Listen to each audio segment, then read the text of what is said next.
Good morning, class 9. We are in chapter Atoms and Molecules, chapter 3. And in previous lecture, we talk about laws of chemical combination, law of constant proportion, Dalton's atomic theory, and some postulates given by Dalton's. We also talk about atoms, size of atoms, symbols of atoms given by Dalton, and also we talk about how IUPAC arrange the name of the symbols of elements, okay, that are also given in table 3.1. Let us start today with atomic mass, new topic. The most remarkable concept that Dalton's atomic theory proposed was that of atomic mass. According to him, each element had a characteristics atomic mass. It means that different elements having different atomic mass. Okay. The theory could explain the law of constant proportion so well the scientists were promoted to measure the atomic mass of an atom, since determining the mass of an individual atom was a relatively difficult task. Relative atomic masses were determined using the laws of chemical combination and compound forming. Let us take an example of compound.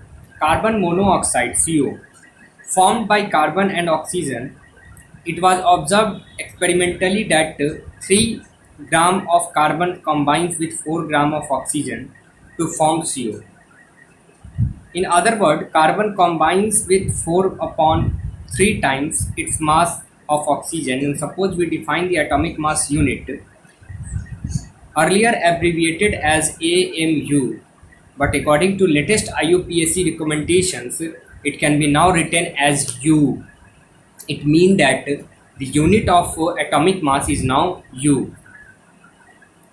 It is now written as U, unified mass, as equal to the mass of one carbon atom. Then we could whole number.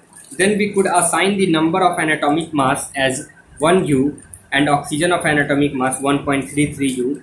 However, it is more convenient to have these whole number as the near the whole number as possible. While searching the basic atomic unit, scientists initially took 1 upon 16 of the mass of atom of the natural occurring oxygen as a unit. Okay, so to measure atomic mass of any element, we need a unit.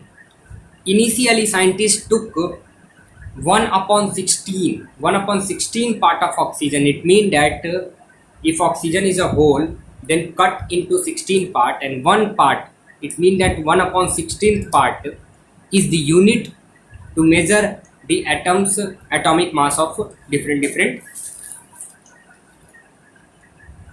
element.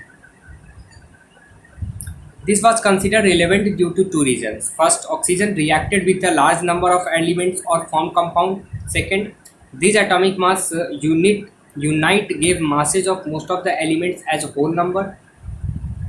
However, in 1961, for the universally accepted atomic mass unit, carbon-12 isotope was chosen as a standard reference for the measuring atomic masses. One atomic mass unit is a mass unit equally to exactly 1/12 1 upon 12th mass of the one carbon atom 112. Okay, then we took carbon as a unit. 1 upon 12 part of carbon is a unit to measure the atomic mass of all element. Okay, with respect to the atom of carbon 12 or C12. Imagine the fruit seller selling the fruits without any standard weight with him. He take watermelon, says it is a mass equal to 12 unit, and 12 unit means the 12 fruits mass, and makes the 12 equal pieces, and watermelon find out the mass of the each fruit and selling, and relatively the mass of the one piece of the watermelon or the sell the fruit by the relative mass unit as a fruit mass unit. Like atomic mass unit, we take similarly, just see this example. A fruit seller assumed that this is a 12 unit of fruits, then it cut into 12 part and one part is used to measure of any other measuring in a other fruits. For this example, we understand how the 1 upon 12 part of watermelon is used as a unit of measuring other fruits. Okay, in table 3.2 elements and their atomic mass are given, like hydrogen, carbon, nitrogen, oxygen, sodium, magnesium, sulfur, chlorine and calcium, having their atomic mass 1, 12, 14, 16, 23, 24, 32, 35.5 and 40 respectively. Okay, now next topic is how do atoms exist. Atoms are the most atoms of most elements are not able to exist independently. Atoms form molecules and ions, and these molecules or ions aggregate in a large number of forms the matter that we have been seen or feel and touch. Okay, so first of all, we know that most of the elements having their atoms are not able to exist independently. Atoms form molecules or ions for their existence. Okay, and these large number of the form of matter that can be feel, see and touch. Now the important topic is molecule. What is molecule? See, a molecule is in general a group of two or more atoms. A group of two or more atoms that are chemically bounded, together, that is tightly held together by attractive force. A molecule can be defined as the smallest particle of an element or a compound that is capable for the independent existence and so all the properties of all substances. Atoms of the same element or different elements can join together to form molecules.